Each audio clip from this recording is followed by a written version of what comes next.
Petite visite Tropique Marché, on y va?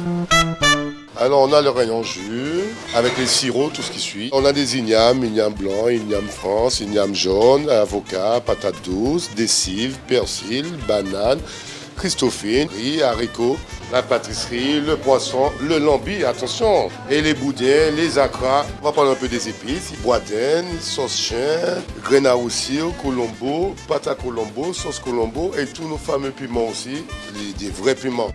Pitié. Chez Tropique Marché, on vous attend, on vous accueille, on est ouvert. Tout est là chez Tropique Marché. C'est bien des autres, venez qu'à Tropique Marché. On vous attend. Le port du masque prend fin dans tous les types de transports, y compris aériens. Et suite au préavis de grève déposé il y a une semaine par les salariés du nouveau syndicat mixte de gestion de l'eau, eh bien, ils entrent en grève.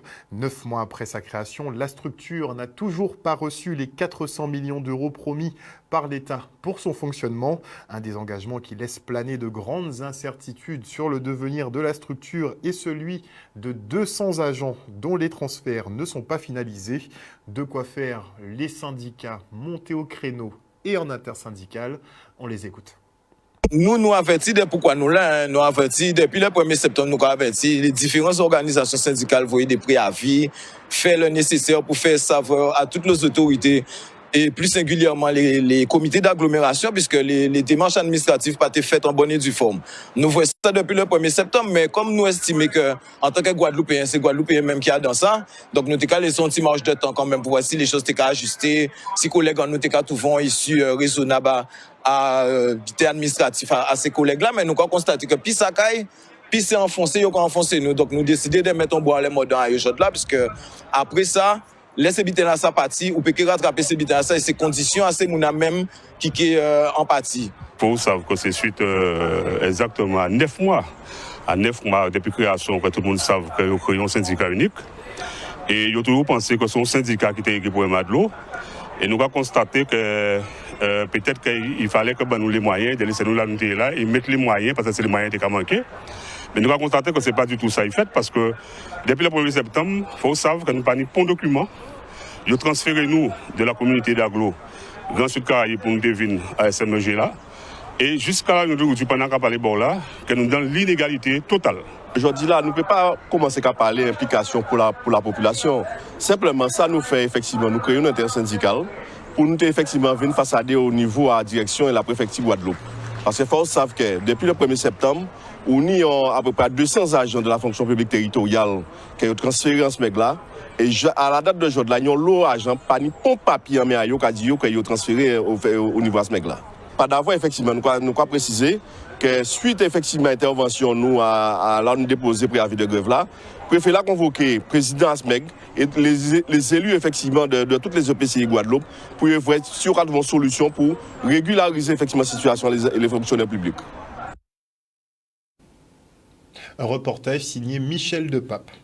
Et les parents d'élèves de l'école de Port-Blanc-Gosier, eux, se mobilisent contre la fermeture d'une classe. Ils redoutent cette perte d'effectifs qui risque de mettre à mal le niveau d'enseignement. Le reportage. Au rectorat, au rectorat, au rectorat, au rectorat, au rectorat. Aujourd'hui, les parents sont mécontents et les parents ont bloqué l'école de Port-Blanc parce qu'ils sont inquiets. Nous sommes inquiets sur la qualité de l'enseignement qui va être dispensé l'année prochaine et sur la sécurité de nos enfants au sein des classes de Port-Blanc. La fermeture d'une classe à Port-Blanc va entraîner un bouleversement au niveau de l'organisation. Il faut savoir qu'il y a une classe par niveau dans cette école du CP au CM2 et que la fermeture de l'une d'entre elles entraînerait obligatoirement des doubles niveaux dans chacune des classes restantes. Également, certaines classes ont 2 enseignants en poste pour la même classe et nous nous posons des questions sur l'organisation qui arriverait, à savoir des classes de double niveau avec 2 enseignants en même temps. Également, les classes sont extrêmement petites.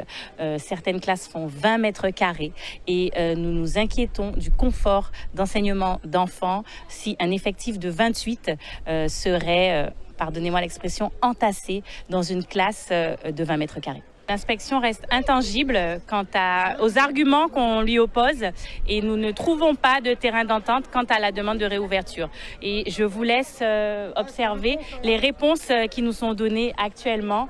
Mais vous pouvez constater en direct que nous avons la police qui est présente en masse sur notre manifestation pour le moins pacifique. Des images d'Olivier Félix. Et au collège Alexandre Macal de Saint-François, la communauté scolaire dénonce le climat de tension et de violence qui règne depuis quelque temps. En plus du manque de respect et de l'insolence, les professeurs font l'objet d'agressions, de jets de pierre ou encore de détérioration de leur véhicule. Une situation intenable qu'ils dénoncent. Regardez. Déjà, ça remonte déjà plusieurs semaines, voire plusieurs mois. On a beaucoup de problèmes d'incivilité, d'incidents qui ont pris de plus en plus d'importance, qui sont devenus de plus en plus violents. On est passé par des cris de couloir, frappés sur la porte, on court dans les couloirs, retard, sans cesse, pour arriver à des jets de pierre sur enseignants, pour crever en série des pneus, et on arrive aujourd'hui à un enseignant agressé. Donc on ne se connaît pas la prochaine étape. Ce sera quoi ensuite? Donc on demande tout simplement pour le bien de tous, adultes, élèves, parents, que ça cesse. L'état dans le collège est en souffrance, se trouve dans une inquiétude perpétuelle générale, et toujours depuis des semaines encore. À cela, il faut avoir conscience que dans une situation d'insécurité, évidemment, il va y avoir des conséquences négatives sur l'enseignement. Sans un climat serein, il ne peut pas y avoir un enseignement serein. Nous avons proposé, notamment par le biais du maire et du conseil départemental, 2 vigiles pour sécuriser de manière temporaire le parking. Seulement nous, on demande des solutions pérennes, à long terme. On nous parle d'une réunion avec le conseil départemental. Il faut savoir que ce problème du parking, ça remonte à des années et des années. Et on ne sait pas ce qui va se passer dans cette réunion. Est-ce que ça va être encore pendant 2 heures à savoir à qui appartient, qui est responsable de ce parking? On n'en sait rien. On est dans le flou. On nous propose effectivement de travailler en interne le règlement intérieur, ce que nous sollicitons, ce que nous voulons, mais on pense qu'on a besoin de rentrer encore plus, d'intégrer encore plus les parents dans la communauté pour qu'on fasse corps, qu'on ne soit pas en dissension, qu'on ne soit pas séparés. Et pour cela, il faut se rencontrer. Donc on demande une réunion plénière, on va voir. Là, on a une discussion avec les professeurs, avec l'ensemble de la communauté, pour savoir la suite, justement. Et ça veut dire tout simplement que malheureusement, il y a des non-dits. Il y a des situations qu'on n'a pas encore complètement identifiées. Et de toute façon, c'est un malaise général. Donc c'est un malaise pour les élèves, pour les adultes, pour tout le monde. Oui, ce qu'on apprend, c'est une fois plus une accumulation de choses inacceptables dans ce qui est un sanctuaire, un établissement scolaire. Et c'est pour ça qu'on demande justement une réunion plénière avec les parents, avec la communauté scolaire, pour mettre à plat, pour ne plus avoir ce genre de situation, pour que ça soit connu, identifié. Des jeunes qui sont donc de plus en plus difficiles à canaliser. Parlons maintenant d'un membre fondateur de la Frappe, qui est entrepreneur et président du CIVA, dans l'occurrence Dominique Biras, qui est candidat aux élections législatives. Ce dernier souhaite porter une nouvelle vision après 2 années de souffrance liées à la gestion de crise Covid. Il entend défendre au national des questions prégnantes comme les sargasses, la suppression de la TVA, le développement durable, le transport ou encore la continuité territoriale, notamment pour nos îles du Sud. Le reportage. Il faudra parier que les Guadeloupéens ont fait un constat de leur colère. Il est important que nous puissions leur donner une nouvelle donne, une nouvelle vision du territoire. Y aller à ces élections et avoir le soutien du président de la Frappe, Éric Jalton, mesure véritablement ce que nous avons accompli depuis bon nombre d'années.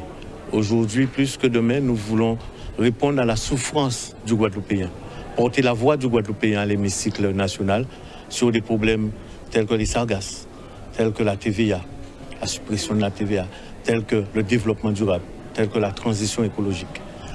C'est parmi ces grands thèmes aussi que nous voulons y aller. J'apporte mon soutien à Dominique Biras parce qu'il porte les valeurs que nous défendons à la Frappe et plus généralement avec les autres composants qui nous soutiennent à l'occasion de ces élections. Dans l'ensemble des 6 communes de la circonscription, des valeurs de progrès, d'humanisme, des valeurs écologiques, des valeurs de solidarité. Donc on l'a choisi parce qu'il a déjà toujours été avec nous dans tous les combats, sans exception, membre fondateur de la FRAPP, toujours dans tous les combats, même les plus difficiles. Mais aussi résoudre une fois pour toutes aussi en portant de nouvelles doléances sur un transport, sur la notion de continuité territoriale. On ne peut être un archipel et on parle de voyager. Moi, je vais employer le mot circuler, car bon nombre de Guadeloupéens ne peut accéder à Marie-Galante comme il le faut, et pour pouvoir créer véritablement un modèle économique et un développement beaucoup plus harmonieux pour notre pays. Et répondre à la souffrance des Guadeloupéens qui aujourd'hui, par rapport au Covid, ont subi. Ils ont subi dans leur chair et dans leur être. Aujourd'hui, nous devons aller pour donner une autre vision à la Guadeloupe, de façon apaisée, mais être Guadeloupéen en toutes circonstances quand nous serions là-bas. On lui fait confiance parce que c'est un bosseur, il a démontré au syndicat mixte des transports quand il le présidait, il le démontre aujourd'hui au CIVA, c'est aussi important que le transport, que les déchets, la collecte des déchets, les traitements, la valorisation des déchets, et au conseil municipal des Abîmes, il a toujours apporté son expertise de chef d'entreprise guadeloupéen ayant réussi, ayant pris la succession de son père et dynamisant encore son entreprise. Nous avons un soutien unanime de la FRAPP, mais j'ai aussi un soutien de mes collègues des conseils municipaux de Marie-Galante, de Pointe-à-Pitre et même aussi de Morne-à-l'Eau. Donc je veux rassembler en une voix, une vision, la Guadeloupe. Et ce week-end, la municipalité de Gourbert a mis la main à la pâte pour nettoyer la commune des encombrants qui la jonchent. Elle a également procédé au fleurissement de l'entrée du quartier de Champfleury.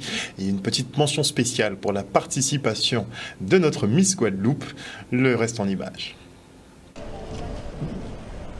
Et l'objectif pour nous, c'est l'opération Gourbert nous belle, mais aussi propre, avec les citoyens élus, citoyens, agents de la commune. Nous nettoyons quartier rue par rue, maison par maison. Et ça nous permet aussi, dans des foyers, ils n'ont pas la possibilité de extirper les encombrants, les appareils ménagers autres, de les aider à les sortir de leur dépôt, de l'arrière de leur maison et aussi nettoyer et leur maison. Donc ça se fait dans une certaine convivialité, des contractions, avec l'assentiment de la population qui intègre nos équipes et qui participe au nettoyage, parce qu'on sait que les communes sont garnies d'encombrants dans tous les lieux, fabriqués de toutes pièces.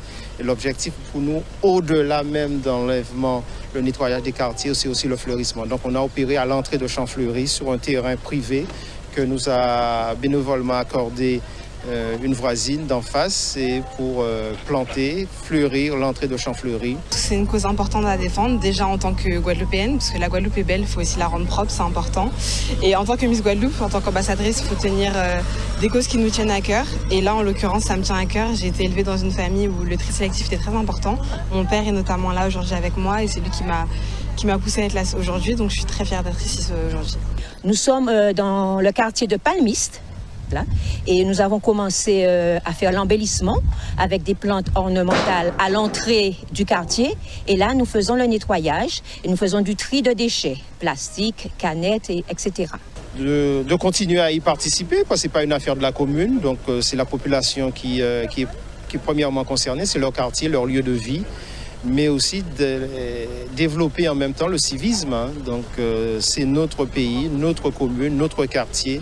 C'est à nous de l'entretenir et il y a des enlèvements programmés par la communauté d'agglomération, les respecter et non pas mettre les poubelles, les encombrants à tout moment au bord de la route. Donc si on est dans cette démarche très citoyenne, je pense qu'on aura un territoire fleuri, mais aussi propre. Voilà, dans cette logique. Gourbert nous belle et propre, c'est plus qu'une annonce, c'est une réalité. De préserver l'environnement de la Guadeloupe, de faire attention, de jeter ses ordures dans des poubelles, c'est bête à dire, mais c'est super important parce que les réchauffements climatiques nous rattrapent et il faut faire attention à ce qu'on a, c'est vraiment cher. La Guadeloupe est belle, donc profitons-en. Des images signées Vianney Valverde. Et on enchaîne maintenant avec la 5e édition du Salon de l'artisanat Mantin-Art. Après 2 ans de privation, la municipalité lamantinoise veut relancer l'économie sur son territoire en organisant des espaces de vente. On se rend donc à la salle de l'Ascolag qui s'est transformée en boutique éphémère, on va dire. Regardez. Ici, là, nous sommes au Salon Mantin-Art. Donc, c'est le Salon de l'artisanat à Lamentin, organisé bien sûr par l'Ascolag, l'association des commerçants de Lamentin, mais aussi on a la présence surtout de la Chambre des métiers qui est avec nous et qui nous accompagne. Et puis la commune de Lamentin présente la région et on essaie de faire un travail pour relancer l'économie, relancer l'artisanat, relancer le petit commerce. Sorti de la Covid, 2 ans de privation, tous on est remplis comme ça, on n'en peut plus. Donc on a envie de vivre et de relancer les choses. Donc là, je suis très content de voir que ça marche. La Chambre des métiers est avec nous. On a beaucoup d'artisans. On est sur des thématiques, sont des thématiques importantes parce que nous, on veut mettre en valeur la production locale. On a très bien compris aujourd'hui par rapport, non seulement par rapport à la Covid, mais aussi par rapport à la guerre en Ukraine. Il est important à apprendre à consommer autrement et à mettre en valeur nos productions locales, aller vers un mode de consommation qui nous permet de retrouver nos racines et d'être en meilleure santé grâce à une alimentation qui serait plus locale, mais qui serait aussi plus respectueuse de la santé des gens. Donc je ne dirais pas forcément toujours bio, mais maîtrisé, moins de pesticides, plus de respect, je veux dire, de la santé de manière globale, moins de graisse, etc. Parce qu'on sait très bien qu'ici, on souffre d'obésité, on souffre d'hypertension, on souffre de diabète. Mais il y a plein ici d'artisans qui vont vous proposer des choses excellentes. Donc voilà, on est content d'être là. Outremernews.fr, le site de l'actualité Outre-mer, 24 heures sur 24 et 7 jours sur 7. Retrouvez la chaîne Outremer News sur YouTube.